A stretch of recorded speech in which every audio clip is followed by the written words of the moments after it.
tenemos dos conferencistas muy importantes y reconocidos, no solamente en Colombia, sino en el mundo. El primero es el doctor Carlos Álvarez. El doctor Carlos Álvarez es médico, infectólogo, epidemiólogo, tiene un PhD en ciencias biológicas, es profesor titular de la Universidad Nacional de Colombia y vicepresidente de salud de las clínicas Colsanitas.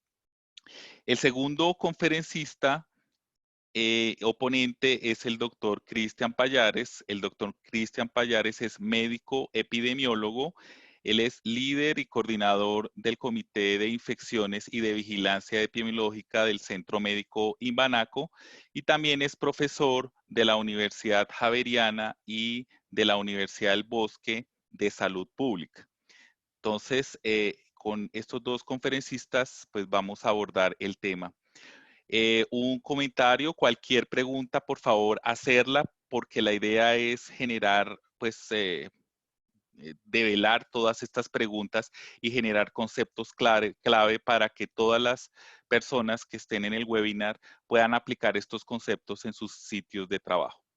Vamos a iniciar entonces primero con el doctor Carlos Álvarez, que nos va a mostrar el tema del uso de elementos de protección personal. Doctor Carlos Álvarez.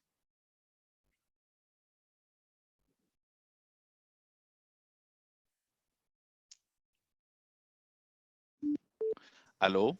Sí, me están, no sé si me están viendo.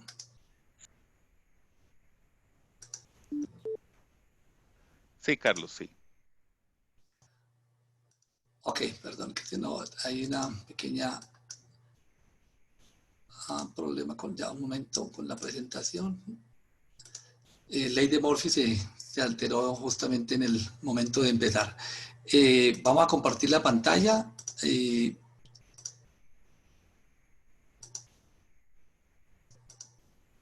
Creo que ya está viendo la pantalla.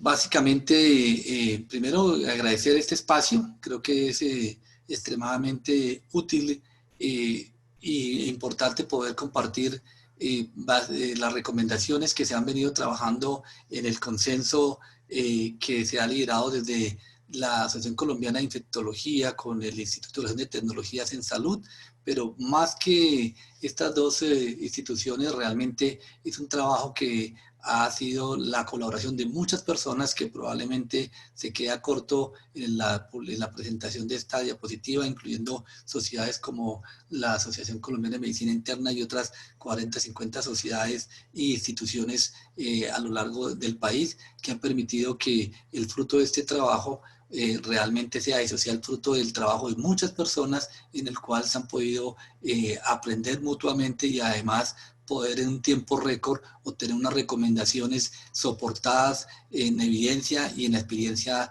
de cada una de las personas. Como queremos dar un espacio importante más que a la presentación, al conversatorio que se genera a través de las dudas o comentarios generadas en el día a día, no va a demorar mucho en la introducción, sino que básicamente me va a centrar directamente en las recomendaciones con 3 o 4 diapositivas que permitan entender lo que estamos discutiendo en el caso de los elementos de protección personal. Y es que para hablar de elementos de protección personal es clave entender realmente cómo es la transmisión del virus. Este es un virus respiratorio que se transmite de 3 formas, principalmente por microgotitas de mayor de 5 micras, cuando se expelen estas gotitas a menos de 1 metro de distancia y caen directamente en las mucosas o tienen contacto con la piel. No significa que por la piel entre el virus, sino que a través de la piel caen las gotitas y podrían fácilmente entrar a las mucosas al manipular con las manos y caer en una mucosa a la conjuntiva. La otra forma es la forma de transmisión por contacto, en el cual, a mi modo de ver más importante, una persona toca sus mucosas, las partículas virales quedan en sus manos y si no hay un lavado de manos adecuado y en la época que nos lavamos de mano, que ahora no lo hacemos, entonces no debería pasar de esta forma, pero si con la mano tocamos superficies inertes como una mesa, el teclado del computador, la historia clínica o una pantalla del computador o el botón del ascensor, pues básicamente el virus puede permanecer de forma infectante de una forma variable dependiendo la temperatura y dependiendo la humedad, hasta 3 o hasta 7 días, es variable dependiendo los datos que se quieran mirar. Y si no hay una desinfección de esas áreas, cuando otra persona toca, pues va a llevarse las partículas virales que a su vez puede introducir en sus mucosas. Y una tercera forma, que son por aerosoles, en los cuales en aquellas actividades que se generan aerosoles, podrían llevar estos aerosoles partículas virales que pueden ser incluso a más de 1 metro de distancia y poderse transmitir, teniendo en cuenta que hay muy pocas actividades que generan aerosoles en la práctica diaria, pero importante tenerlo en cuenta. ¿Qué quiero decir con esto? Que la mayoría o la forma importante desde el punto de vista de probabilidad de transmisión del virus, pues sea por las dos primeras formas que acabé de comentar. Y justamente teniendo en cuenta eso que comentaba en la forma de transmisión, pues tener en cuenta también cuáles son las medidas que normalmente están recomendadas para la transmisión por gotitas o para aerosoles. Entonces ustedes pueden ver básicamente que para aquellas partículas que tienen menos de 5 micras, pues realmente pueden ser quedar suspendidas por tiempos prolongados, pues básicamente la posibilidad de transmisión son microorganismos como el mismo Mycobacterium tuberculosis, el virus de la varicela, el virus del sarampión, que son partículas que van a permitir y pudieran permanecer y de esta forma entrar por esta vía, y que justamente los tapabocas que tengan una particularidad de filtros más importantes son los que van a permitir o evitar la transmisión. Y cuando hablamos del aislamiento por gotas, estamos hablando de partículas mayores de 5 micras que caen rápidamente y requieren para su transmisión un contacto cercano, como les comenté. Todo esto hace que en otros escenarios podamos estar haciendo medidas de prevención, como lo que ocurriría con la Neisseria, como Haemophilus influenza o la tosferina. Ahora bien, desde el punto de vista virológico, tener en cuenta también el tamaño del virus per se, y en este escenario algo clave para tener en cuenta es la comparación entre el tamaño del SARS-CoV-2 contra el tamaño del virus de influenza, que es el que probablemente más se tiene información para la transmisión de este tipo de virus respiratorios, y en el cual lo que quiero mostrar es que los tamaños entre el virus de influenza y el virus SARS-CoV-2 son similares, y por esto básicamente muchas de las medidas que se hablan de evitar la transmisión, pues se pueden también colegir que son similares entre uno y otro virus. Les decía hace un momento que también hay condiciones que facilitan en un momento dado la manera como los aerosoles se pueden permanecer o pueden estar ahí, y básicamente pues relacionadas con la humedad, la misma agregación de las partículas y el mismo estado de enfermedad, que hace que en un momento dado puede haber mayor número de partículas en excreción, y en este caso podemos decir que básicamente en las fases iniciales donde más podría tenerse, donde cuando el paciente está más sintomático tiene mayor posibilidad de transmisión, es decir, casi que una relación entre más síntomas, mayor presencia o excreción viral. En este momento entonces resumimos, basado en lo anterior, que la transmisión por el SARS-CoV-2 normalmente sale por gotas, por contacto con superficies contaminadas, y por aerosoles solamente cuando hay procedimientos que generan aerosoles, y básicamente no se genera de forma percutánea o por sangre. Desde el punto de vista de procedimientos que generan aerosoles, ustedes pueden ver en la diapositiva qué procedimientos están generando aerosoles, en el cual hay potencialmente generadores de aerosoles y otros que realmente son los que generan los aerosoles, como lo puede ver y leer en la diapositiva, y pues, probablemente si leen el consenso pues está escrito uno a uno la razón por la cual se considera que estos producen aerosoles, aunque algunos de ellos podrían generar controversia. Y estos en salas de cirugía, pues básicamente, y en otros escenarios, la intubación, la ventilación manual antes de la intubación, la toracostomía, traqueostomía, son procedimientos que podrían generar o que generan aerosoles, y otros que potencialmente, como ustedes ven en la diapositiva. Desde el punto de vista de escenarios, de qué se recomienda basado en lo que acabo de comentar, hay unas precauciones de aislamiento por vía aérea, que son los que implica unas recomendaciones convencionales para el uso, otros para aislamientos por gotas, que no es diferente a las que veníamos haciendo, pero básicamente con un cumplimiento estricto, especialmente en aquellos en los cuales ustedes pueden ver de forma importante las viseras y las monogafas y la bata ante el riesgo de salpicaduras y contacto con secreciones, sumado a lo que normalmente veníamos haciendo en los hospitales. Es decir, el modo de transmisión más frecuente, que es el de contacto, pues básicamente tenemos que tener en cuenta las condiciones que permiten el paso de una manera de un fomito de un intermediario, y en el cual pues básicamente también implica la importancia de los guantes de uso único que deben colocarse antes del ingreso a la habitación y retirarse dentro de la habitación al término de la atención, y con condiciones propias de los pacientes, que como les digo, en este momento en detalle, porque es básicamente lo que normalmente o usualmente acostumbramos a hacer en los pacientes con aislamiento de contacto, sumado al uso de la bata individual, que también lo estábamos haciendo antes, pero en este caso justamente puede ser el cumplimiento estricto. Les decía que la estabilidad para el riesgo de contacto pues va a depender de la posibilidad de que el virus se mantenga con capacidad infectante, y eso pues básicamente depende, les decía antes, de la humedad, la temperatura, y aquí le estoy colocando otra variable adicional, el tipo de material donde esté la superficie donde se puede encontrar. Para ello, para la atención de de elementos de protección personal, para la atención de casos confirmados sospechosos de SARS-CoV-2, encontramos las recomendaciones básicas de higiene de manos, de uso de guantes, de mascarilla quirúrgica o respirador en el caso que haya procedimientos que hieran aerosoles, protector ocular, careta o monogafas, gorro, botas o zapatos cerrados. Y en el área de atención con sospecha o confirmación, pues básicamente ustedes también ven en la diapositiva algunos de los, dependiendo del área y dependiendo la función que se va a hacer, la actividad, el tipo de actividad y básicamente lo que debe utilizarse. Aquí hago énfasis en la importancia del uso de la mascarilla quirúrgica y el visor, careta o gafas, y en el caso que se genere aerosoles, el cambio del respirador N95. Es decir, la gran diferencia entre uno y el otro es la generación de aerosoles, la mascarilla N95.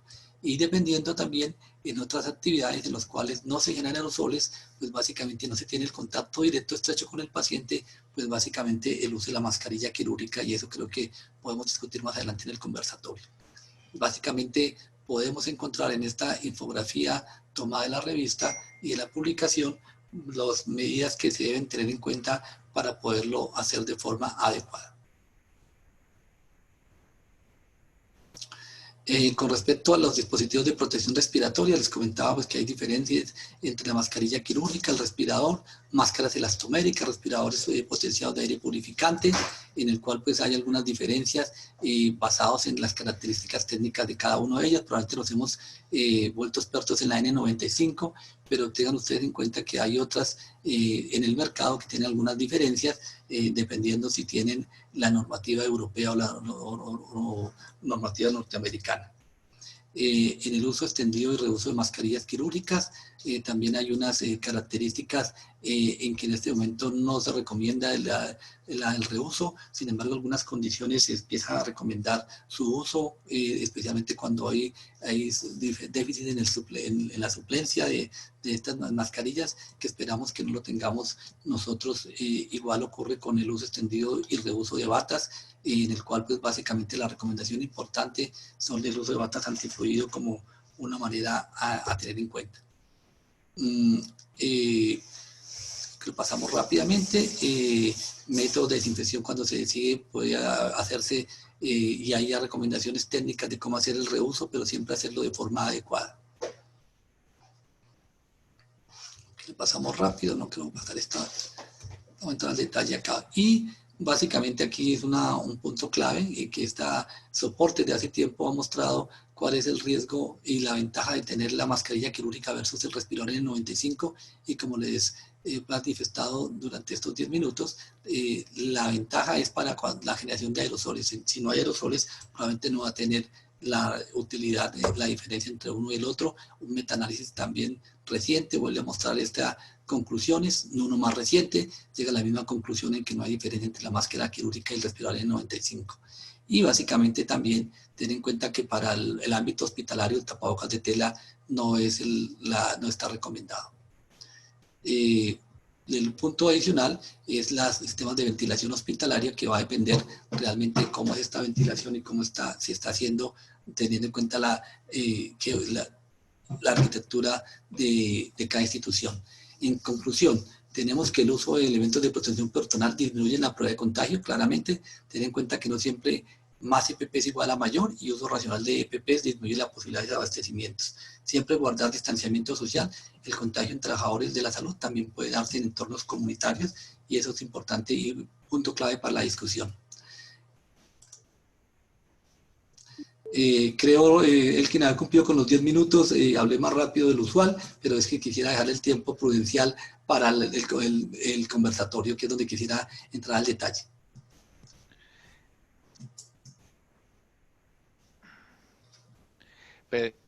Perfecto, Carlos. Me parece muy claro y si hay algunas, ya hay algunas preguntas en el público, pero vamos a dar paso ahora a la segunda parte por parte del doctor Cristian José Pallares con relación a bioseguridad en SARS-CoV-2 de la teoría a la práctica. Doctor Pallares. Hola, buenas noches, Elkin, doctor Álvarez, ¿cómo están? Tengo el video inactivo, ya aquí lo tengo. ¿Cómo les va? Yo voy también a ser breve, voy a compartir la pantalla. Voy a pasar rápidamente sobre algunos de los apuntes que ya el doctor Álvarez mencionó para que ganemos algo de tiempo para el conversatorio.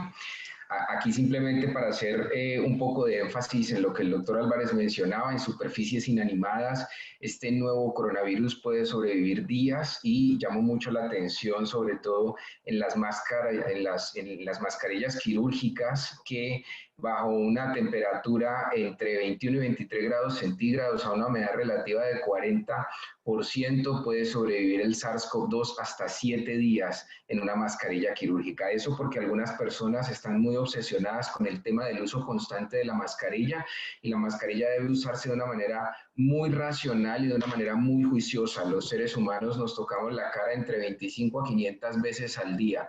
Entre más se toque uno la cara es la puerta hacia la entrada del SARS-CoV-2. Lo que el doctor Álvarez mencionaba con respecto al aire es importante tenerlo presente. Esta es la publicación del 17 de marzo del 2020 del New England Journal of Medicine que muestra cómo la vida media del SARS en el aire del SARS-CoV-2 es de 1.1 horas, pero es importante tener en cuenta que las corrientes de aire lo desestabilizan de una manera importante, razón por la cual la aerolización no es el mecanismo de transmisión más efectivo. Lo menciono porque la gente está muy obsesionada con el aire y desconoce los mecanismos de transmisión más efectivos. El contacto es uno de ellos que ocurre en pacientes asintomáticos y también en sintomáticos y la transmisión por gotas que el doctor Álvarez mencionaba. Por esa razón es que el uso del alcohol glicerinado y la higiene de manos es quizá la práctica más importante que nosotros podemos tener y la práctica que va a evitar esa transmisión a través de, desde las manos de una superficie contaminada hacia las mucosas y las conjuntivas, que es la puerta de entrada del contagio. Rápidamente para recordar que el lavado de manos se emplea cuando hay carga orgánica en las manos, cuando las manos están visiblemente sucias, pero la fricción con la solución alcohólica es el pilar, soluciones alcohólicas a más del 70% de alcohol constantemente. Si en un turno de 8 horas nosotros tuviéramos una adherencia del 100% a la higiene de manos, tendríamos que friccionarnos más de 150 veces. Los aislamientos, como el doctor Álvarez lo mencionaba, contacto y gotas, son las precauciones que se han usado desde el 2003 para SARS, porque recordemos que hay 7 serotipos importantes de los coronavirus, que son los más famosos, y hay 4 de ellos que son endémicos, porque algunas personas dicen, pero es que estamos frente a un virus nuevo. Sí, es un miembro de la familia nuevo, pero el poder pandémico y la capacidad de contagio ya la conocemos desde 1960 con otros 4 coronavirus que son endémicos en el mundo, y eso es importante tenerlo presente. Lo que pasa es que no tienen la proporción de letalidad que está adquiriendo viviendo actualmente este nuevo coronavirus. Y el pilar de las precauciones por contacto es el uso de los guantes y las batas, que pueden ser de tela o impermeables, dependiendo de las secreciones o los fluidos. Está demostrado que el uso de guantes puede proteger hasta más de un 60% del contagio para infecciones respiratorias, incluyendo coronavirus, pero sí les quiero hacer un énfasis importante. Esta es una revisión sistemática y metaanálisis de más de 2.000 papers que muestra cómo los guantes se contaminan desde la primera vez que tú te los colocas y estableces contacto con algo. Y un dato importantísimo es que el uso de guantes aumenta la mala adherencia a la higiene de manos, porque algunas personas se enguantan y hacen absolutamente todo con guantes y pasan de protegerse a volverse un vector y contaminar todo alrededor. Entonces hay que tener mucho cuidado con el uso de los guantes. La bata también está demostrada, esta es una revisión sistemática y metaanálisis en transmisión de infecciones virales, incluyendo coronavirus, no SARS-CoV-2, porque es una revisión sistemática de metaanálisis más viejita que muestra cómo la bata también se comporta como un factor protector, pero allí hay que tener en cuenta que las batas siempre han sido de un solo uso. Es en Latinoamérica donde hemos cambiado y amoldado esta recomendación del CDC desde el 1990, y la gente tiende a cambiar las batas por horas, entonces las cuelgan y las dejan cada 6, 8, 12 horas. Eso no es adecuado porque las batas se contaminan desde la primera vez que uno se la coloca, sobre todo en la región abdominal. Si yo voy a tener que optimizar el uso de batas, tengo que capacitar muy bien al personal sobre cómo retirarse la bata sin contaminarse, porque está demostrado que la gente se contagia mucho más, no solo para SARS-CoV-2 y para otros coronavirus, sino en general para infecciones, incluyendo infecciones por bacterias multidrogoresistentes, al retirarse los elementos de protección personal. El pilar de las precauciones por gotas es la protección ocular y la protección de las mucosas. El uso de la protección ocular protege hasta más de un 90%. La gente no está muy acostumbrada a usar la protección ocular y este es un elemento de protección personal pilar, sobre todo para infecciones en pacientes sintomáticos con SARS-CoV-2.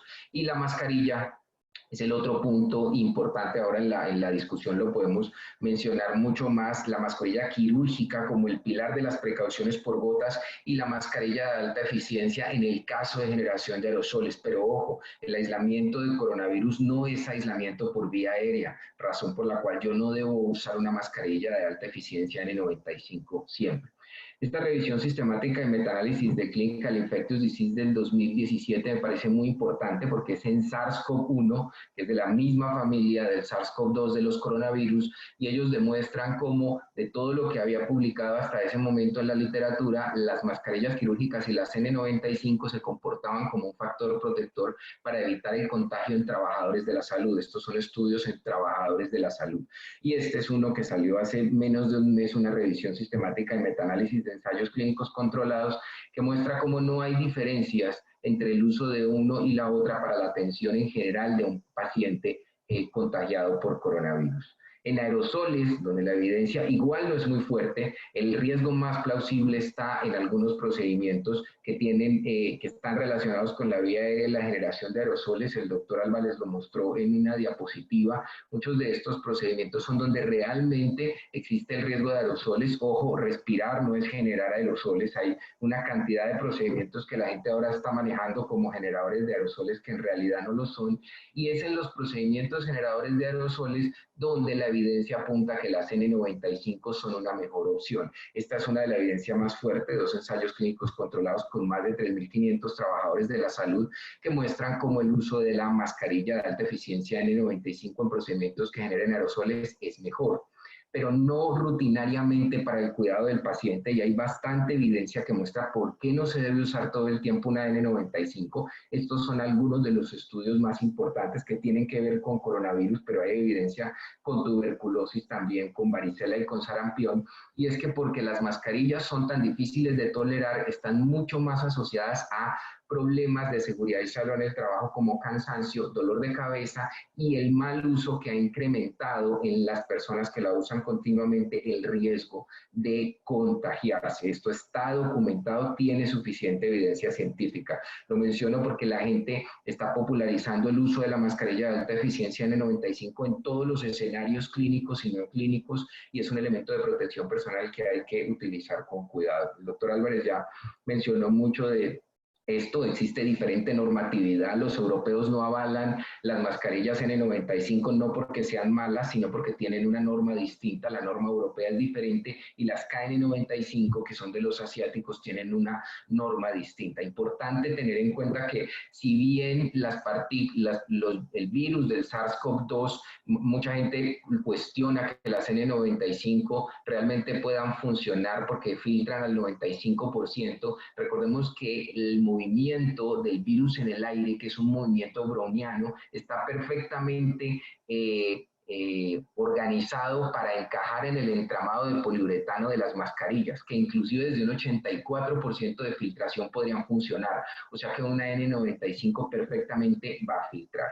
Estas mascarillas no están aprobadas para uso hospitalario, son las mascarillas elastoméricas, principalmente porque son hechas de plástico y esto se vuelve un fómite adicional, hay que limpiarlas cada vez que uno las utilice, y porque tienen válvulas de exhalación que hacen que el aire que nosotros exhalemos no pase por ningún filtro ni por una capa de carbón como las N95, y esto puede propiciar el contagio hacia los pacientes. Por esas razones que su uso está solamente contemplado en las guías del ministerio cuando las mascarillas de alta eficiencia N95 escaseen o no podamos tener este elemento de protección personal en las instituciones hospitalarias. El doctor Álvarez mostró los reusos, los que están, las mejores opciones de reuso de las N95 tienen que ver con la luz ultravioleta y tienen que ver con la desinfección con peróxido de hidrógeno en vapor. Las peores opciones tienen que ver con mojar la mascarilla. Recordemos que la N de la N95 es porque no son resistentes al aceite, a soluciones acuosas, se van a ver comprometidas, el filtro no va a funcionar de la misma manera. Las habitaciones con presión negativa, que son lineamientos de aislamiento por vía aérea, las usamos en precauciones por contacto y por gotas para SARS porque ayudan a generar este recambio de aire con presión negativa y el aire no recircula. Pero recordemos que las corrientes de aire, independiente de que estemos en un escenario de presión negativa o de presión positiva, que no nos beneficiaría tanto como una presión negativa, pero funciona de igual manera, es lo que genera la inestabilidad del SARS en el aire.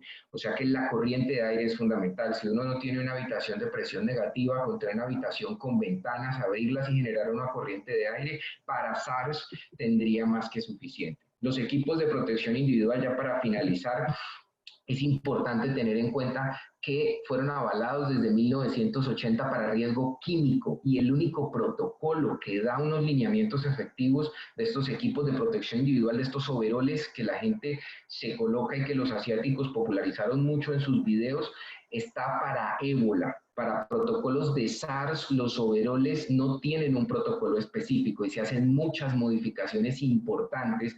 Una de las más importantes es que en el uso del primer guante con la manga del overol, uno no se coloca cinta como en ébola y como en riesgo químico, porque uno debe liberar los guantes para estarse haciendo fricción todo el tiempo. Y uno nunca se fricciona las manos encima de los guantes porque el material de los guantes no está diseñado para tolerar soluciones alcohólicas a más del 70. Entonces, lo menciono porque muchos de los videos de los asiáticos nos han hecho mucho daño con respecto al mal uso de los elementos de protección personal y al abuso de los elementos de protección personal, y estos overoles o monotrajes están autorizados y se emplean cuando hay hacinamiento, cuando hay demasiados casos, cuando hay pérdida del control de la carga orgánica, hay muchos problemas de limpieza y desinfección alrededor, y es cuando uno decide colocarle a las personas monotrajes, porque de lo contrario, y esto se demostró en ébola hace algunos años, la gente se contagia muchísimo más quitándose estos overoles. Esto el ministerio tampoco lo contempló dentro de los lineamientos que dan de los elementos de protección personal, y igual la Asociación Colombiana de Infectología. Entonces, miremoslo con mucho detenimiento porque no podemos generalizar esta práctica, sobre todo con un protocolo que no aplica para SARS y que tiene muchas modificaciones porque el protocolo no fue hecho para esta manera. Bueno, antes de abrir ya la discusión, para mí esta es una de las cosas más valiosas que me han enviado y es quién quieren ser ustedes durante esta pandemia. Estar en una zona de miedo donde uno quiere cambiar el protocolo cada 5 minutos, reenviar todos los mensajes que se reciben. Hay demasiada desinformación y demasiada literatura gris con respecto a esto, mucha evidencia que no tiene peso y recordemos que una de las cosas que más hay que mantener es los protocolos establecidos de un virus que ya conocemos, porque cambiar protocolos hace que la gente no alcance a asimilar de una manera adecuada la información y esto es lo que lleva a errores y al contagio. O uno está en una zona de crecimiento donde realmente pone lo que uno sabe, el arte de lo que aprendió al servicio de los demás. Bueno, muchísimas gracias. Yo creo que ya con esto podríamos Perfecto. abrir. Listo. Muchas gracias, Cristian, por la magnífica presentación. De pronto, para puntualizar algunos aspectos, el primero es el tema de los N95. Sé que existe temor por parte de todos y la tendencia es el uso del N95 para todos, que no solamente pues, va a generar un desabastecimiento para utilizarlo, o sea, para las personas realmente que lo necesitan utilizar en los procedimientos generadores de aerosol, sino que también el N95, el uso extendido, no es inocuo. La Sociedad Colombiana de Dermatología ha mostrado los eventos adversos generados por N95 como las cicatrices faciales, las dermatitis de contacto, que muchas veces no se tienen en cuenta que pueden generarse y esto pues obviamente un uso extendido aumenta más el riesgo de la generación. Para empezar en este conversatorio, quisiera, hay una situación, es importante puntualizar que las situaciones hay que diferenciarlas. No es lo mismo la realidad del sector privado, de las instituciones privadas, que la realidad de las instituciones públicas.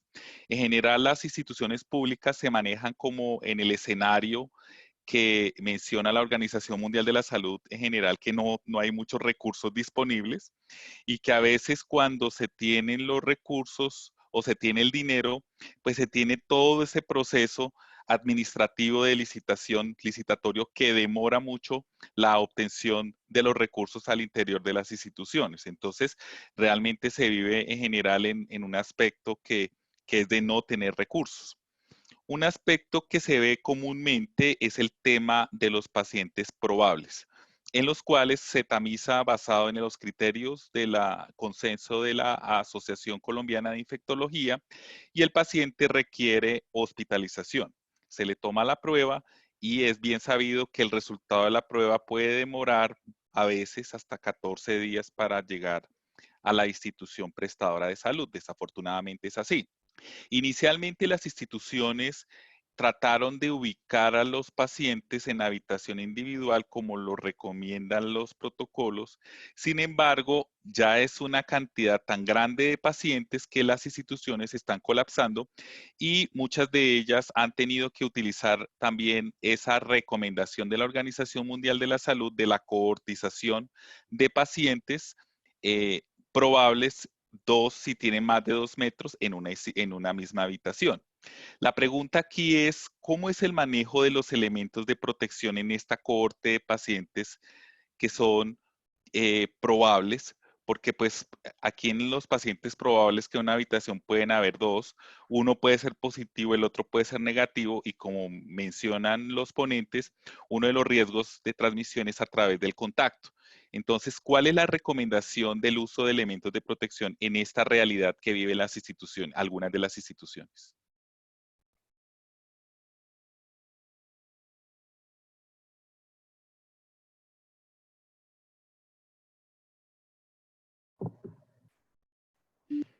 ¿Me escuchan?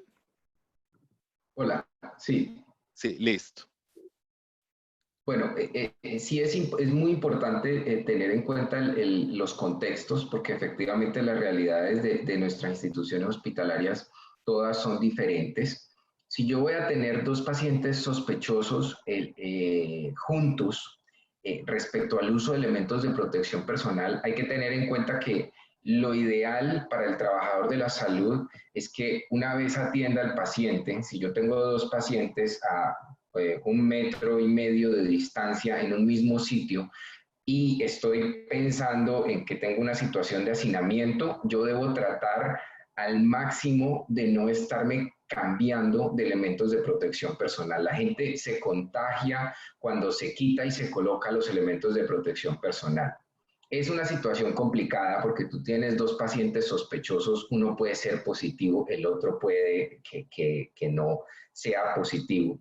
Pero con respecto al uso de la bata, una de las recomendaciones que hay que hacer es que si tú te vas a quitar la bata y te vas a poner otra bata para atender a ese paciente, puedes incurrir en un riesgo de contagio. Con los guantes la situación sería distinta. Si estamos pensando en una situación de hacinamiento, probablemente batas tampoco vayan a ver. El escenario ideal sería que uno tuviera, el escenario ideal sería tener un paciente en cada habitación individual. Si yo tengo dos pacientes, el escenario ideal de la bata sería tener una bata por paciente. Pero si yo no tengo una bata por paciente, entonces el escenario sería ponerme una bata, atender los dos pacientes y desechar la bata. Si a mí me toca rehusar la bata, hay que entrenar muy bien a la gente en quitarse la bata, porque la gente quitándose los elementos de protección personal se contagia demasiado. Con respecto a utilizar los mismos guantes para atender los dos pacientes, yo sí no estaría de acuerdo con eso. Pienso que hay que quitarse los guantes y friccionarse las manos y colocarse unos guantes diferentes. La careta con visera y la mascarilla quirúrgica no tendrían ningún problema. De hecho, la careta con visera, una de las recomendaciones de ponerse una careta que tenga una visera de polipropileno grande es que te puede cubrir la mascarilla por si el paciente está tosiendo o está expectorando. Y es importante intentar que los pacientes tengan una mascarilla quirúrgica puesta. Yo sé que es difícil, sobre todo si el paciente tiene una situación crítica, pero sí es importante porque el paciente que tiene síntomas y está tosiendo, no solamente a través de las gotas te va a contagiar, sino que está contaminando todo el ambiente. Entonces está aumentando la carga orgánica que hay alrededor y esto va a aumentar el riesgo de que tú toques y después de tocar te lleves las manos a la cara o contamines el resto de tu uniforme o inclusive los elementos que tú estás mencionando, que tú tienes ahí en ese momento. Cristian, pero digamos, con relación al uso de una bata para los dos pacientes, puede que un paciente sea positivo y el otro negativo. Si yo desafortunadamente utilizo una que sea el caso positivo porque no lo sabemos y esa misma voy digamos, se utiliza en ese negativo, hay una probabilidad de pronto de transmisión. Entonces, no sé cómo lo ves realmente, si se debe o no se debe. Y lo otro es que en general, digamos, estos pacientes los ve el médico, los ve la auxiliar, los ve la enfermera y de pronto alguna que otra especialidad. Y sobre todo los auxiliares de enfermería tienen más de un contacto con el paciente. Entonces, se ha discutido mucho sobre el único uso, el uso extendido. ¿Cuál sería la posición en ese respecto, en este contexto de cuando hay dificultades de elementos de protección como lo hay en muchos hospitales? Digamos que mi recomendación sería en la medida de lo posible no reutilizar las batas, porque las batas se contaminan demasiado y está demostrado que desde el principio en la región abdominal se contaminan mucho. En caso tal de que yo no pueda tener esa recomendación, la recomendación iría más al entrenamiento del personal, el entrenamiento en poder retirarse la bata sin contaminarla, pero teniendo en cuenta que este no es el gol estándar. O sea, esa no es la situación ideal. La situación ideal es tener batas de un solo uso para evitar el contagio con el constante retiro y colocación de la bata.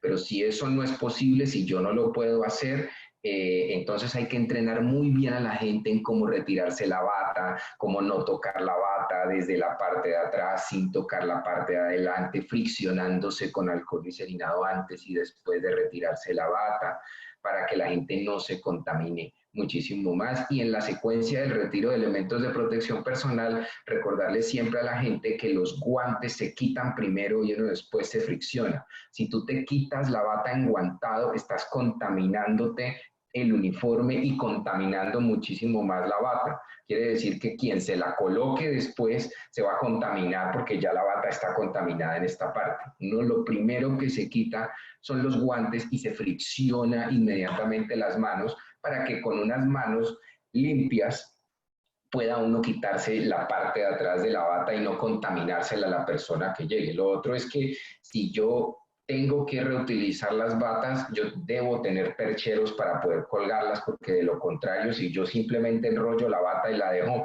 encima del tarro de basura, como pasa en muchas instituciones hospitalarias, pues ahí la bata, y sí que es cierto que está supremamente contaminada, va a ser muy complicado después poderte colocar una bata de esas y vas a contaminar tu uniforme. Perfecto, Cristian, muchas gracias. No sé si Carlos ya tenía algunos problemas de conexión. Ya está, ya lo escuchamos, Carlos. Bueno, mientras Carlos se organiza el problema de conectividad, vamos a hacer algunas preguntas que los participantes del webinar están generando. El doctor Ricardo Posada pregunta respecto al uso de máquinas de ozonificación tanto en el ambiente hospitalario y en el hogar. ¿Sirven? Digamos que el ozono y al igual que el vapor de agua son desinfecciones físicas que han demostrado que sirven. Las desinfecciones físicas se dividen en los vapores, que pueden ser de ozono o pueden ser vapores de agua a temperaturas altas o en luz ultravioleta. Ambas desinfecciones son desinfecciones de alto nivel. Coronavirus, desinfecciones desde funcionaría perfectamente. Que dé un beneficio adicional a la limpieza y desinfección rutinaria, no, porque la clave no está en lo que use, sino en cómo lo esté utilizando. Si yo tengo un muy buen protocolo de limpieza y desinfección, yo puedo usar un desinfectante de alto nivel o puedo hacer desinfección física y no voy a tener problema. El otro tema es que la desinfección física no excluye a la limpieza que hay que hacer primero. Entonces, si yo voy a hacer una desinfección con ozono o con luz ultravioleta o con vapor de agua, yo debo primero haber hecho una muy buena limpieza o hacer una limpieza y después, con lo que quede, volver nuevamente a limpiar, y generalmente eso se hace con un enzimático o un detergente multipropósito, porque no lo excluye. Algunas personas, por ejemplo, usan luz ultravioleta, pero después de que tú hagas una desinfección con luz ultravioleta, tú debes remover esa carga. Entonces, la limpieza y la desinfección son dos procesos sincrónicos que no se pueden separar, y hay que tener el cuidado, sobre todo con la desinfección física, porque algunos desinfectantes son 2 en 1, hacen limpieza y desinfección al mismo tiempo. Allí no habría problema, pero con el resto sí hay que tener ese cuidado, esa salvedad. Perfecto. La doctora Kelly Joana pregunta, ¿recomienda hacer procedimientos generadores de aerosol en cuartos de presión negativa? Bueno, pues sin lugar a dudas, tener presión negativa es una ventaja grande, porque la aerolización que se puede producir en una habitación de presión negativa que tenga más de 16 recambios por hora va a hacer que el aire cambie en menos de 3 minutos. Entonces, es una ventaja grande. Si no estuviéramos hablando de coronavirus, sino de varicela, de sarampión o de tuberculosis, sin lugar a dudas es el escenario ideal. Pero recordemos que coronavirus, el aislamiento no es por aerosoles. Entonces, un procedimiento que genere aerosoles con una corriente de aire perfectamente podría funcionar. El mejor ejemplo de eso es un quirófano. Los quirófanos tienen presión positiva generalmente. Las presiones positivas tienen inyectores que hacen que todas las partículas salgan fuera de la habitación. Eso genera más contaminación en el ambiente, pero para coronavirus genera estos cambios en corrientes de aire. Y recordemos que la corriente de aire es del beneficio del que uno se apoya allí. Evidentemente, tener una habitación de presión negativa en un procedimiento que genere aerosoles como una traqueostomía, por ejemplo, es un escenario ideal. Pero recordemos que la aerolización, como el doctor Álvarez lo mencionaba, es un procedimiento puntual. Ahí el gran problema es que queda después, que es todo el contacto que queda después con ese paciente, y sobre todo si estás, por ejemplo, en una habitación de cuidado intensivo, donde el contacto se vuelve el enemigo principal, y sobre todo si tienes una habitación de presión negativa, tú estás asegurándote de que el aire va a cambiar 18 veces en menos de una hora, entre 16 y 18 veces.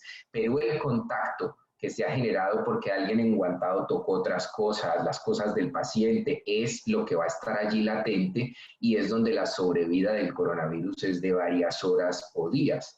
Allí lo más importante es reforzar muy bien el proceso de limpieza y desinfección.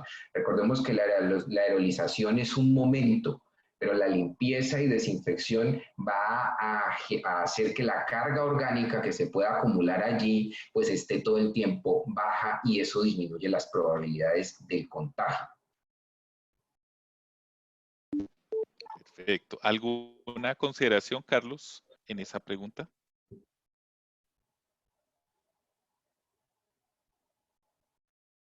Sí, perdón que se quedó el link. Sí, yo creo que acá el tema de la generación de aerosoles, primero hay que tener en cuenta y hacer énfasis en que nos centramos mucho en los aerosoles, y es verdad, hay un riesgo potencial por los aerosoles, pero en realidad la forma de transmisión, como lo hemos venido discutiendo, se hace más por contacto y por gotas. Es decir, es donde más tenemos que hacer énfasis. ¿A qué quiero decir con esto? Que muchas veces nos preocupamos por que hay un aerosol que haya quedado, pero no nos preocupamos por cumplir el lavado de manos o cumplir adecuadamente las otras medidas claves en el seguimiento. Entonces, me parece que aquí es clave, primero eso, es decir, tenemos que tener en cuenta, por eso lo presentamos en la primera diapositiva, la forma de transmisión. Y vamos, gotas, contacto. Y si ahora bien, ya cumplimos eso y lo tenemos claro, pensar en aerosoles y en qué momento quedan aerosoles ya va a depender realmente de los procedimientos que realmente generan aerosoles, qué tanto generan aerosoles y qué tanto va a quedar. Y básicamente lo que va a permitir los cambios de presión o los ambientes bien ventilados es qué tanto después va a estar una posibilidad de ese aerosol que se permanezca en el tiempo. Si es una presión negativa con un recambio importante, pues realmente los aerosoles no van a estar ahí, y probablemente podría, en el caso que alguien vaya a hacer otro procedimiento, vaya a entrar, pues no va a haber ese riesgo potencial que pudiera pasar. Entonces yo creo que aquí no se nos debe olvidar es realmente cuando evaluamos el riesgo con muchas otras cosas y videmos la probabilidad, y yo siempre hago el símil porque me parece un buen escenario compararnos con lo que ocurre en VIH o hepatitis. Decía, ¿cuál es el riesgo de contagiarme a partir de una jeringa, o con hueca o no hueca? ¿Cuál es el riesgo? Entonces vemos que el riesgo es diferente, y aquí también el riesgo es diferente, y a veces concentrémonos en lo que más riesgo genera. No lo estamos escuchando, Elgin. Tienes el micrófono Aló, cerrado. perfecto. ¿Listo? Ok. La doctora Carolina Ávila pregunta, ¿se puede contagiar por heridas?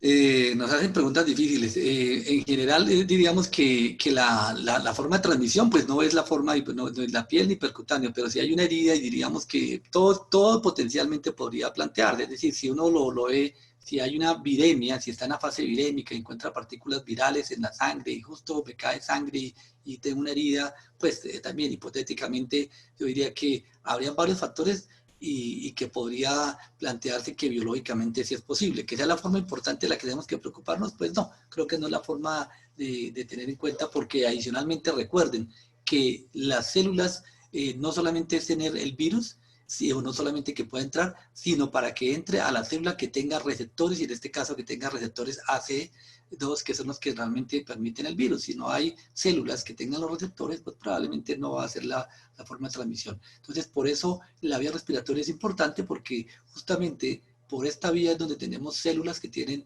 receptores ACE2 de una forma predominante, y que pueden entrar, no solamente entrar, sino que encuentran a quién infectar, del término castizo. Perfecto, muchas gracias.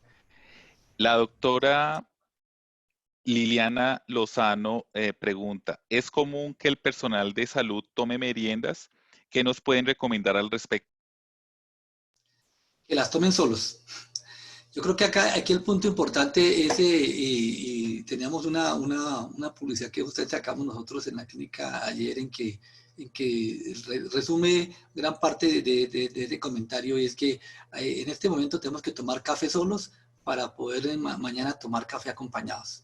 Creo que acá es clave poderlo decir y explícitamente, porque infortunadamente cuando hemos revisado algunos de los casos que se han generado en las instituciones, muchas veces estas áreas comunes en las cuales pareciera que nos preocupamos mucho en la misma atención del paciente, y claro, tenemos que preocuparnos, pero cuando pasamos a un área de descanso nos relajamos, y es justamente cuando se quita el tapabocas, cuando no se está a 1 metro de distancia.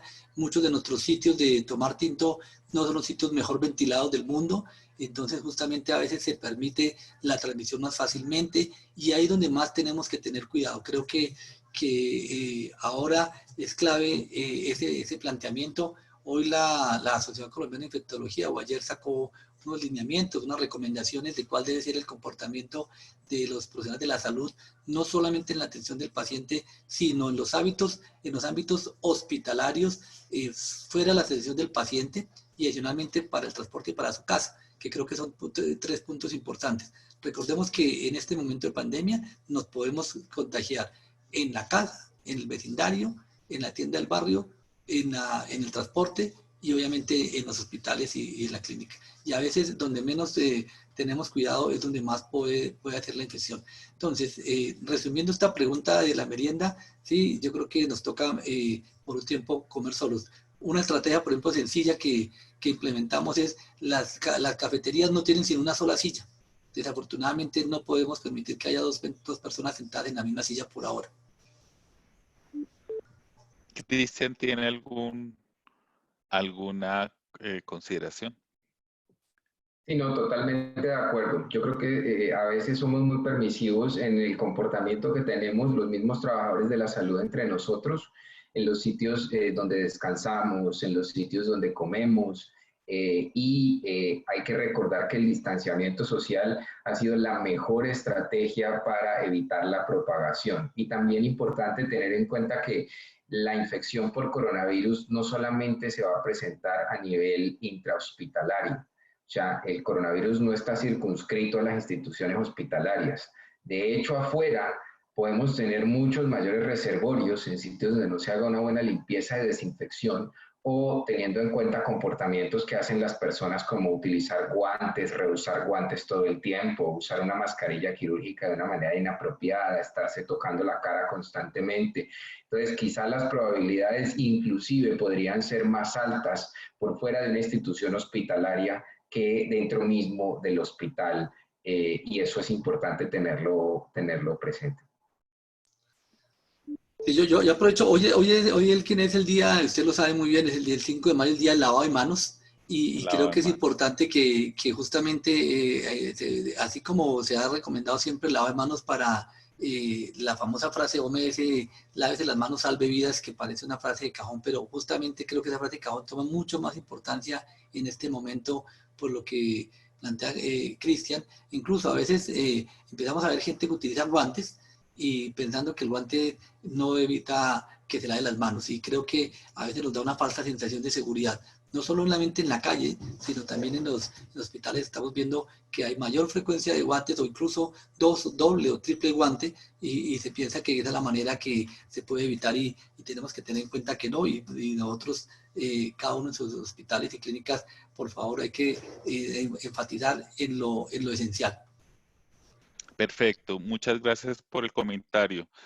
Creo que este punto es muy importante. En mi experiencia en el sector público, lo que se ve a veces que no están las cafeterías, pero sí hay el tinteadero o el lugar donde se concentra la gente o el lugar donde cuando llega la gente hace su cambio de uniforme, los lockers. Son lugares donde socialmente a veces se hablan, el profesional de la salud y es el lugar donde más fácilmente tiene el riesgo de transmisión. Entonces, sí es importante las instituciones identificar esos sitios sociales, generar horarios y generar medidas y también de tema de aseo y desinfección importante en estas áreas porque como son áreas en las cuales muchas veces no están dentro del ambiente hospitalario, no se tienen una consideración especial. Entonces, sí es importante, digamos, este aspecto tenerlo en cuenta como mencionan los dos ponentes. La siguiente pregunta es del doctor José Rincón, que menciona qué recomendaciones tienen frente al uso del overol, y aquí adiciono, y frente al uso de la escafandra en cuando se utiliza, pues no se utiliza overol, sino se utiliza batas. Bueno, le dejo la palabra a Cristian para que empiece y yo le complemento, que es un tema controversial, pero bueno, es un tema que vale la pena discutirlo fuertemente. Sí, el tema de los monotrajes hay que verlo bajo dos perspectivas. Las primeras, yo vuelvo y les repito, los videos de los asiáticos nos hicieron demasiado daño, de los asiáticos colocándose 3 batas impermeables, un overol encima, 2 overoles encima, porque la verdad es que los protocolos que involucran el overol, este elemento de protección personal, han sido patentados para riesgo químico desde el 80 y para riesgo biológico en ébola, en situaciones de hacinamiento. La gente tiene la falsa concepción de que uno se pone un overol cuidándose de los aerosoles, como si el SARS le cayera a uno como un rocío en el cuerpo. Y la verdad es que uno se pone un overol es cuidándose del contacto.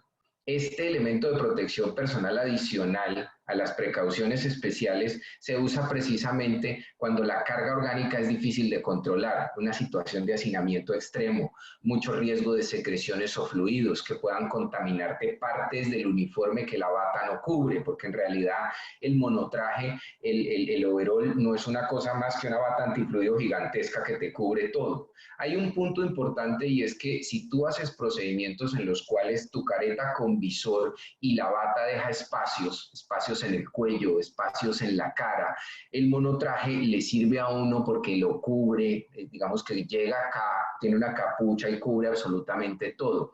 Pero el riesgo va a estar centrado en el contacto. Dicho esto, también es importante tener presente que no hay un protocolo escrito en SARS-CoV-2 para los overoles. Es un elemento de protección personal que en la situación de hacinamiento de los asiáticos lo empezaron a usar y se volvió muy popular hasta las prácticas de nuestro país, pero en ébola es el único riesgo biológico donde sí está muy bien protocolizado y tiene cambios importantes que hay que tener presentes, como que si tú te vas a colocar un overol, tú no puedes estártelo quitando y colocándotelo cada vez que vayas a entrar a ver a un paciente, porque esto aumenta el riesgo de contagio de una manera muy significativa. Hay mucha evidencia al respecto y que adicionalmente tú no puedes extrapolar lo que se ve en riesgo químico, en riesgo biológico y usar cinta aislante para tener el primer par de guantes. En los protocolos de los monotrajes se usan 2 pares de guantes, pero en SARS-CoV-2 lo que hay que hacer es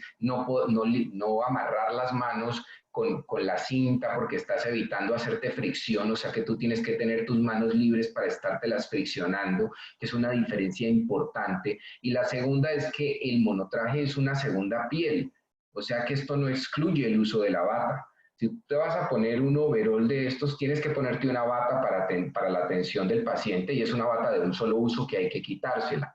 Entonces uno ve a la gente muy entusiasmada queriendo utilizar los overoles que son supremamente incómodos, entre otras cosas, y que aumentan el riesgo de otros eventos clínicos de tipo evento adverso, complicaciones con los pacientes. En un procedimiento quirúrgico, si tú te pones un overol, el lavado quirúrgico de las manos no se puede hacer de una manera adecuada. Toca hacer fricción quirúrgica a medias y adicionalmente estás violentando la antisepsia, entonces se puede aumentar el número de infecciones de sitio operatorio respiratorio, todo este tipo de cosas. Entonces es un elemento de protección personal que hay que mirar con mucho detenimiento, que se usa en situaciones de hacinamiento y que para algunos procedimientos con el uso de una escafandra bastaría para cubrir estas áreas, que son áreas que probablemente una bata antifluido y una careta con visor, si es pequeña, o solamente unas monogafas siliconadas, no cubrirían.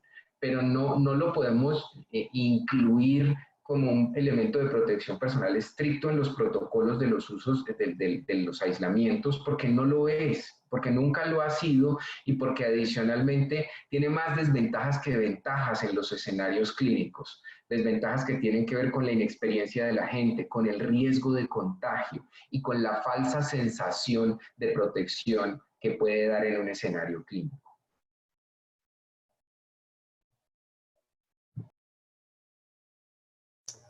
Cristian, le dije que hablara primero, pero se quedó, me dijo todo lo que tocaba decir. Pero bueno, mire, yo lo que quería compartir con ustedes justamente era esta diapositiva, porque en realidad resume un poco lo que implica lo que comenta Cristian, los overoles, ¿no?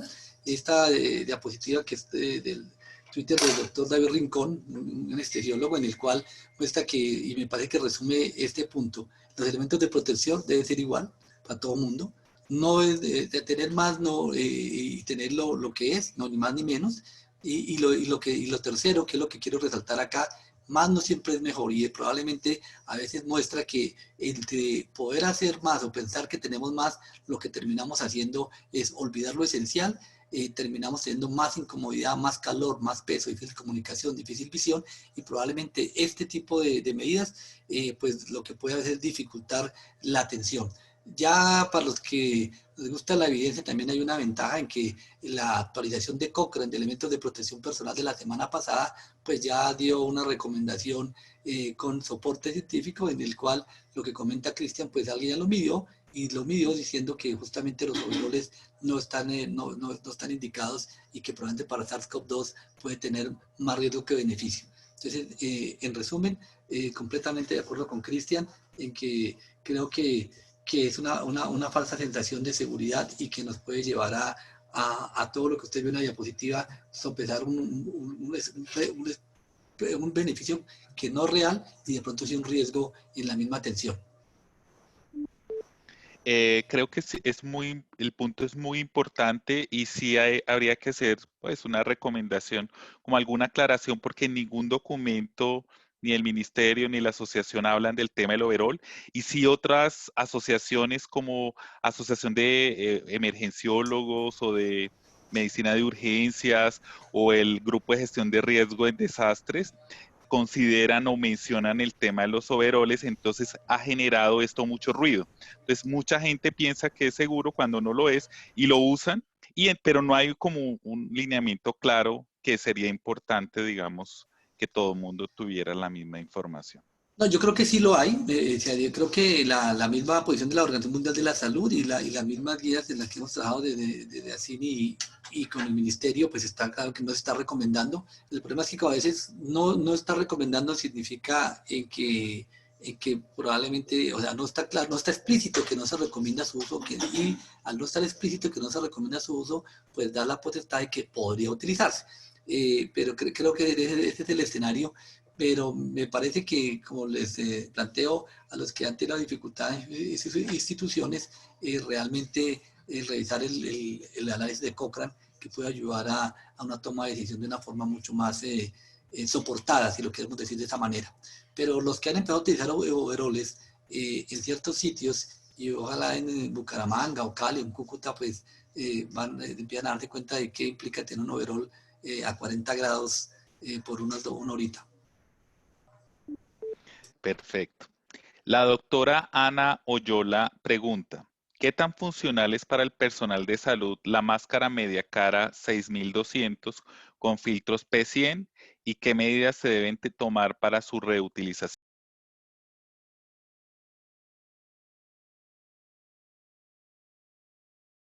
Pues mire, la máscara P100 es una máscara que se ha planteado para tratar de utilizar y evitar aerosoles, pero ya lo que se ha planteado y se ha discutido la manera de evitar aerosoles, pues es básicamente un tapabocas N95. Probablemente una de estas máscaras especial probablemente tienen alguna indicación, y ustedes vieron algunas de las situaciones en países en emergencia en el cual no tenían tapabocas N95 y una opción era tener máscaras P100 o utilizarlas. Incluso ven que la recomendación incluso que sale para los Estados Unidos, hablando transparentemente y claramente, recomiendo el reuso, incluso pues porque es mejor tener algo, no tener nada, como lo dicen las guías de ITSA o las recomendaciones de ITSA la semana pasada. Entonces, en concreto, la máscara P100, pues hay otras opciones que hacen lo mismo, menos complejas, como la misma N95, y mientras se tenga el respirador N95, pues yo no veo la necesidad de utilizar una de estas máscaras. Sí, totalmente de acuerdo con el doctor Álvarez. Esas máscaras pueden ser útiles en una situación de emergencia, pero preocupa mucho, primero, el riesgo de lesiones que puede tener el personal, lesiones por cizallamiento y por la presión que tienen estas máscaras, porque inclusive las de media cara o las full face, pues generan sellos que presionan directamente sobre la cara y pueden generar lesiones. Y el punto que me preocupa a mí sobremanera es la limpieza y desinfección de eso. Porque si de por sí los trabajadores de la salud tenemos mala adherencia a la limpieza y desinfección de un equipo de órganos, de un fonendoscopio, de un tensiómetro, ahora incluir un elemento de estos nuevos que se va a comportar es como un vector y como un fómite adicional, pues puede incrementar de una manera significativa el riesgo de contagio en los trabajadores de la salud. La gente está muy entusiasmada queriendo usar esas mascarillas, que son mascarillas avaladas y que tienen tienen toda su indicación para riesgo químico, pero para riesgo biológico no han demostrado, y como les mencionaba, en los ambientes hospitalarios mucho menos están aprobadas. Pero pues como yo vuelvo e insisto en que los videos de los asiáticos nos hicieron demasiado daño, porque con la inclusión de estos elementos de protección personal, la gente no se siente protegida cuando ve los elementos de protección personal que se usan convencionalmente versus estos, y lo que la gente olvida es que esos elementos de protección personal no tienen un uso hospitalario y no lo han tenido precisamente porque hay evidencia que ha mostrado que se pueden volver más un riesgo que un beneficio. Entonces, sí, la inclusión en ambientes hospitalarios de este tipo de elementos de protección personal puede ser muy peligrosa, porque un elemento nuevo que la gente no sabe manejar, que no se le va a hacer un proceso óptimo de limpieza y desinfección, va a tener unas consecuencias en términos de aumentar el contagio para las personas. Dicho esto, si uno tiene una máscara de esas, la limpieza de desinfección incluye desarmarla. O sea, tú la tienes que desarmar, eso no se puede limpiar y desinfectar a medias, hay que desarmarla, quitarle los filtros, y generalmente los procesos de limpieza y desinfección, si tú no tienes insumos que sean 2x1, o sea, que hagan limpieza y desinfección al tiempo, te va a tocar llevarlo a un jabón multipropósito inicialmente y después desinfectarlo o con un compuesto clorado, teniendo en cuenta que esto puede dañar los cauchos, o con un amonio cuaternario que no tenga alcohol para que no se te cristalice el caucho. Entonces es un proceso adicional importante, no es pasarle un trapito a la máscara, no, la máscara hay que desarmarla, quitarle los filtros y hacerle un proceso de limpieza y de desinfección importante que genera tiempo, que aumenta el riesgo de exposición a la contaminación porque va a estar contaminada, y si está contaminada, recuerden que sobre todo si es una full face que tiene más superficie que cubre la cara, pues va a ser más el riesgo de contagio. Perfecto. La doctora Irly Navarro menciona o pregunta cuál es el elemento de protección personal sugerido para médicos domiciliarios, teniendo en cuenta que cuando el paciente llama a solicitar el servicio, se le pregunta y se le descarta síntomas asociados a COVID-19 y también descartan noxas de contagio.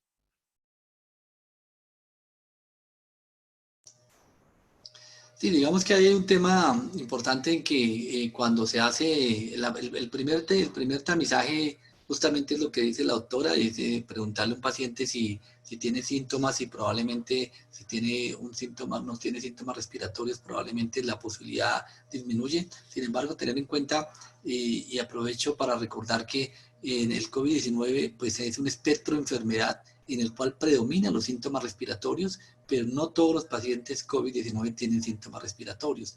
Casi que hay que también tener en cuenta que hay un porcentaje de pacientes, aunque es bajo, 5 o 8%, depende de las series, podrían tener síntomas gastrointestinales o puede tener otra manifestación, y hay que tener en cuenta que implica en época de pandemia pues estar atentos a otras posibilidades clínicas. Claro, en la mayoría de las personas tienen fiebre y tos seca como los signos cardinales para ver el diagnóstico de COVID. Dicho esto, ¿qué quiero enfatizar? Y que si una persona llama y va a tener, tiene alguna conducta o médica que requiera la atención, probablemente la persona debe tener seguro uso de tapabocas de mascarilla quirúrgica en la atención. Si llegara a hacer algún procedimiento, pues tendría que tener un tapabocas de 95, pero en la atención domiciliaria probablemente no lo va a hacer y por lo tanto, básicamente la mascarilla quirúrgica va a ser suficiente. Si hay riesgo de salpicaduras, debería tener una bata antifluido para, en el caso que vaya a hacer un procedimiento que vaya a hacer una actividad que le genere este riesgo. Si no, básicamente el tapabocas es la medida. Y igual el lavado de manos con certeza. Probablemente alguien podría también decir que podría utilizar guantes para la atención del paciente porque va a tocar algunas superficies del paciente, pero lo importante para mí es el lavado de manos. Y sobre las monogafas o el visor, ¿cuál sería la consideración? Si va a estar a menos de 1 metro de distancia y puede haber riesgo que haya exposición a gotitas, debería en el momento del examen utilizar monogafas. Las monogafas o visera, pero en realidad las monogafas serían las indicadas más que la de la misma visera. Y el caso de lo que decía aquí hace un rato, este virus no entra por la piel, no es percutáneo. Entonces, realmente si después de la atención hay riesgo que le haya caído alguna salpicadura porque la atención generó, el paciente involuntariamente le tosió justo cuando lo estaba examinando, probablemente que haya algún riesgo, que haya una gotita en la cara, pues probablemente lo que debería hacer es la limpieza de la cara con agua, jabón o con alcohol, es suficiente para quitar alguna partícula si es que haya caído en la piel. Perfecto. Cristian, ¿tiene alguna consideración? No, de acuerdo. Y hay algo importante para la gente que trabaja en atención domiciliaria, y es que siempre que uno, perdónenme la expresión, le va a entrar a un paciente en atención domiciliaria, tiene que asegurar el área. Si yo estoy llegando a una casa y me encuentro con un paciente que está tosiendo, expectorando, yo debo utilizar los elementos de protección personal evaluando el riesgo. Siempre es muy importante recordar que la política del uso de elementos de protección personal y las precauciones estándar, las antes del 2009 llamadas precauciones universales, pero que se llaman ahora precauciones estándar, implican que uno evalúa siempre el riesgo de un paciente. Lo que el doctor Álvarez menciona es supremamente útil. Si usted tiene un paciente que está tosiendo, expectorando, usted debe usar su protección ocular, una mascarilla quirúrgica y debe proteger su uniforme con una bata.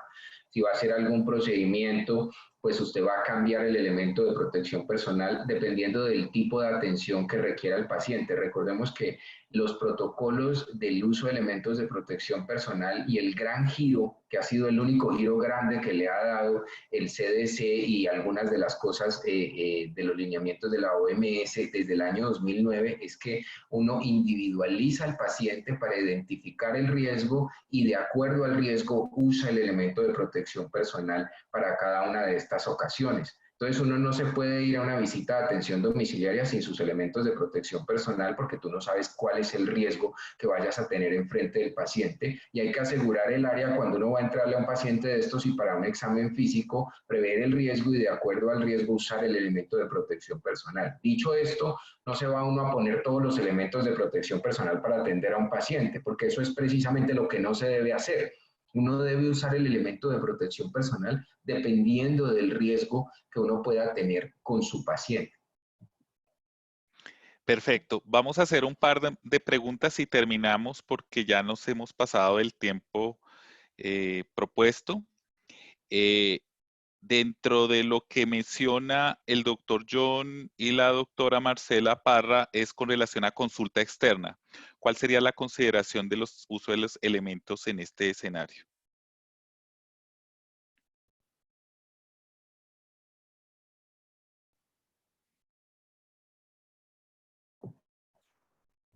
Bueno, yo creo que en el escenario de consulta externa, el uso de los elementos de protección personal, vuelvo y lo menciono, va a depender del riesgo. Las precauciones estándar es lo que uno aplicaría para un escenario de consulta externa. Entonces, en las precauciones estándar hay que evaluar el riesgo de secreciones o fluidos. Dependiendo del riesgo de secreciones o fluidos, uno decide usar precauciones por contacto o usar precauciones por gotas. Quiere decir que si tú vas a hacer un examen físico formal que incluya riesgo de secreciones o fluidos, un examen ginecológico, por ejemplo, o un examen urológico, pues uno debe tener una bata, debe tener guantes, debe tener unas monogafas y debe tener un tapabocas. Si uno le va a hacer en estos tiempos de COVID, lo único que cambiaría para la atención de un paciente de esos es lo que el doctor Álvarez mencionaba. Uno, para esos pacientes deberían tener una mascarilla quirúrgica en caso tal de que un paciente de esos esté tosiendo o no, y porque vas a estar a una proximidad importante, vas a hacer una anamnesis a menos de 1 metro de distancia hablando con el paciente. Yo reforzaría mucho el uso del alcohol glicerinado definitivamente porque hace parte de las precauciones universales, es un cambio importante que se hicieron de precauciones universales a estándar. El CDC lo incluyó en el 2009 para sus precauciones estándar y el alcohol glicerinado es la piedra fundamental de todo.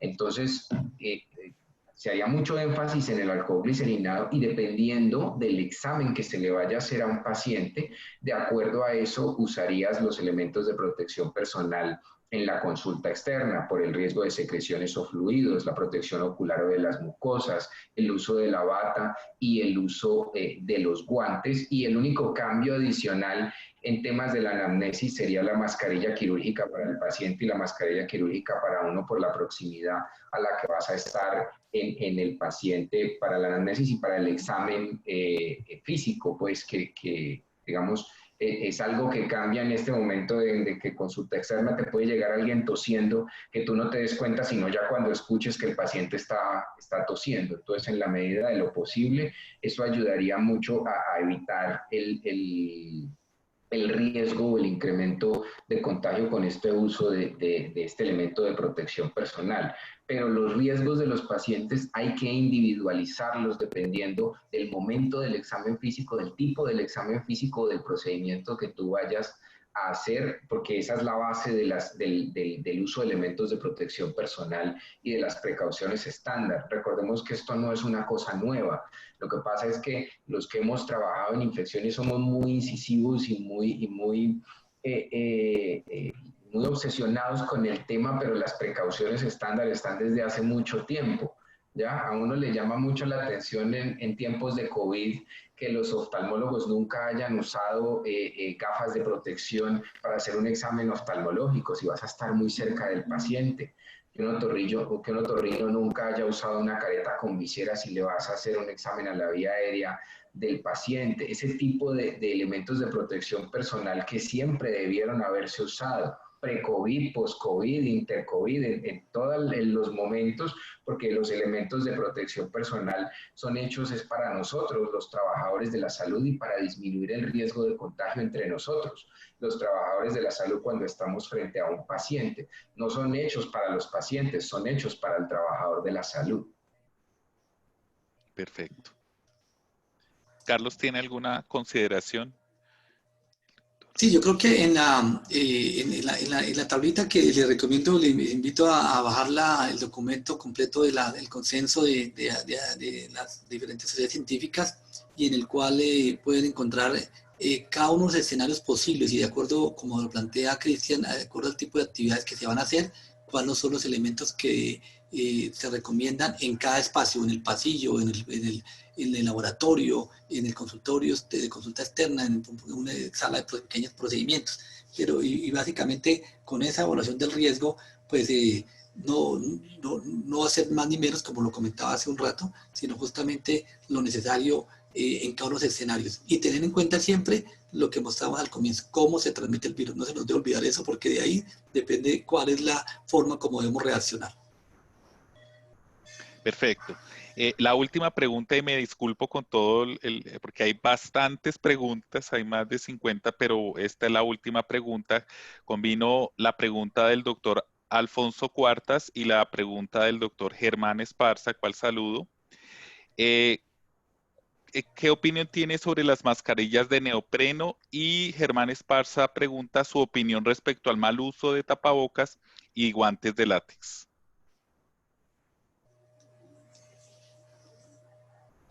Cristian.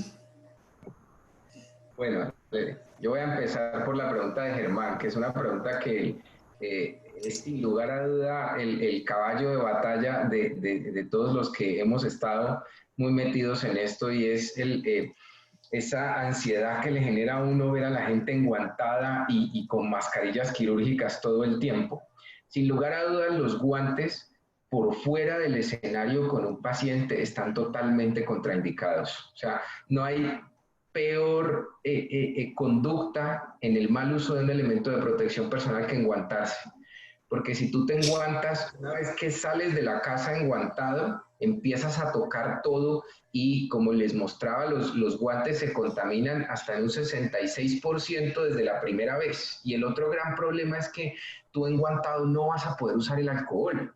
Entonces la gente enguantada no, hay gente que se fricciona encima de los guantes, eso es una práctica terrible porque los guantes no están hechos para soluciones alcohólicas al 70, pero los videos de los asiáticos los muestran friccionándose y la gente empieza a adoptar esas conductas y se friccionan con alcohol glicerinado encima de los guantes.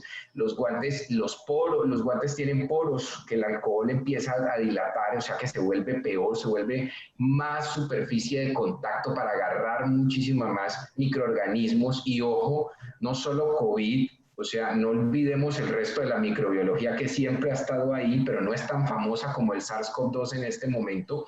O sea que todas las Klebsielas, los Acinetobacters, las Pseudomonas aeruginosa, otros virus van a estar allí en ese momento y se van a generar como un vector, entonces vas a terminar contaminando absolutamente todo. Yo estoy totalmente en contra del uso de los guantes por fuera del contacto con el paciente en las situaciones puntuales y ojo, no también en todas las situaciones. Un paciente que no sea un caso sospechoso confirmado, que no tenga aislamiento, no tiene por qué hacerle una toma de presión arterial o una toma de pulso enguantado, eso carece de toda lógica. El SARS, primero que todo, no va a pasar el estrato córneo de tu piel y la fricción va a ser más que suficiente. Y lo que el doctor Álvarez mencionaba, ponerse doble, triple guante, esto no es ébola ni es enfermedades por priones, esto es SARS, el alcohol glicerinado es suficiente. Si a ti se te rompe un guante, tú te friccionas con alcohol glicerinado y tienes, o te lavas las manos con agua y jabón y tienes. Entonces, a mí me preocupa mucho el uso de guantes por fuera, me preocupa muchísimo, o ver a alguien escribiendo enguantado en las estaciones de enfermería. Para mí eso es una cosa terrible, porque realmente eso aumenta más el riesgo de contagio. Además que uno ve a la gente enguantada haciendo esto, tocándose la cara con los guantes, y eso es peor. Y la mascarilla, las personas atribuyen el éxito del aplanamiento de la curva en muchos países a la mascarilla y eso es falso. La mascarilla ha sido un paquete de medidas donde está la mascarilla para los sintomáticos, donde hay países, los asiáticos tienen una cultura con respecto al uso de la mascarilla de más de 16 años por temas de polución, se cambian la mascarilla hasta 20 veces al día en la calle, uno ve a la gente aquí con la mascarilla 2 semanas usando la mascarilla por fuera.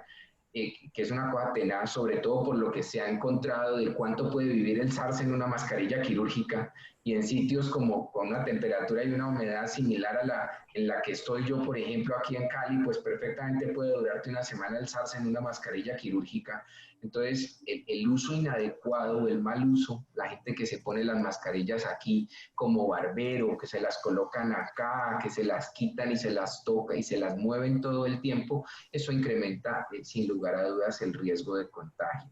Entonces, la mascarilla también tiene unas situaciones puntuales, hacinamiento extremo, transporte masivo, cuando no se puede respetar el distanciamiento social, personas sintomáticas. pero en los países donde se ha colocado el uso de la mascarilla, y Lancet tiene una publicación muy bonita que resume países que han sido exitosos en aplanar la curva y no con respecto al uso de las mascarillas, muestran que hay toda una serie de medidas alrededor del uso de una mascarilla quirúrgica que han tenido un impacto mucho más significativo que esta. Sí, yo creo que el tema acá es básicamente los pilares, los tres pilares fundamentales a mi modo de ver, de la transmisión fuera de un ambiente hospitalario, pues básicamente siguen siendo los mismos. El aislamiento físico realmente que se respete, porque también ocurre en que utilizar mascarilla significa que no estoy a menos de 1 metro y pareciera que fuera la patente de corso para estar al lado, ¿no? Entonces me parece que es importante tener en cuenta que uno no estime lo otro y que justamente es más importante el metro de distancia y como decía anoche, si no es 1 metro, pues pensar que son 2 metros para estar más seguro y realmente en el espacio en que definitivamente es imposible estar a 1 metro de distancia es donde la mascarilla se convierte en un apoyo fundamental. El uso de guantes por fuera, pues estoy de acuerdo completamente porque es lo mismo la otra patente de corso para no lavarme las manos después de ponerme guantes. Entonces ahí termina el enfoque contaminación, como se ha visto en muchos sitios y en muchos brotes, no solo de este SARS-CoV-2, sino de otros microorganismos. Y por eso el segundo pilar es el lavado de manos y el tercer pilar fundamental pues no es otra cosa que desinfectar frecuentemente las áreas donde estamos y donde la que nos corresponde. Yo no puedo desinfectar la silla del Transmilenio o la silla del taxi, pero sí puedo desinfectar las áreas donde estoy en mi casa o en mi sitio de trabajo.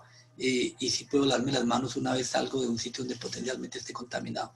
Yo creo que eso más que otras medidas que empiezan a aparecer, porque si no terminamos con la moda de los famosos túneles y cámaras con ácidos y amonios cuaternarios y dando ácido hipocloroso a todo el mundo. Yo creo que eso no podemos caer en un exceso por un miedo que no debe ser. El miedo nos debe llevar a cambiar nuestro comportamiento y debe ser un signo de alarma para mejorar y para estar atentos. No el miedo, no puede el miedo para hacer cosas de pánico, que terminemos haciendo cosas que no son y que probablemente tampoco podamos sostener en el tiempo. Entonces yo creo que con eso y la diapositiva que mostraba, tomada de David Rincón, de elementos de protección personal a su justa medida, creo que es lo que nos debe llevar a cabo. Y lo importante a mi modo de ver, Edken y Cristian y pues todos los seguidores, creo que lo clave en este tipo de temas es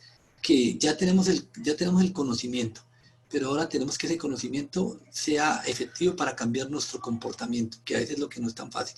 Y creo que es donde tenemos que tratar de incidir, tanto nosotros como individualmente, como las personas que podemos incidir, cómo hacer para que realmente este conocimiento nos permita cambiar el comportamiento de forma segura. Ok, muchísimas gracias, Carlos, Cristian, por su magnífica presentación y conversatorio. Creo que los puntos han quedado claros para el auditorio, se ha respondido la mayor cantidad de preguntas. Obviamente este es un tema que va a generar más preguntas, es un tema dinámico que va cambiando conforme va cambiando la pandemia, pero pues agradecemos realmente esa precisión en el tema. Invito a todos los que participaron en este webinar a dejar sus correos electrónicos. Pues hay personas que que generaron preguntas, no se pudo responder. Entonces la idea es a través del correo electrónico quizás poder brindarles o la presentación o alguna respuesta. Entonces con esto damos por terminado este evento académico y agradecer a todos ustedes por la participación. Muchísimas gracias. Bueno, hasta luego. Estén bien, Hasta chao. luego, que estén muy bien. Chao.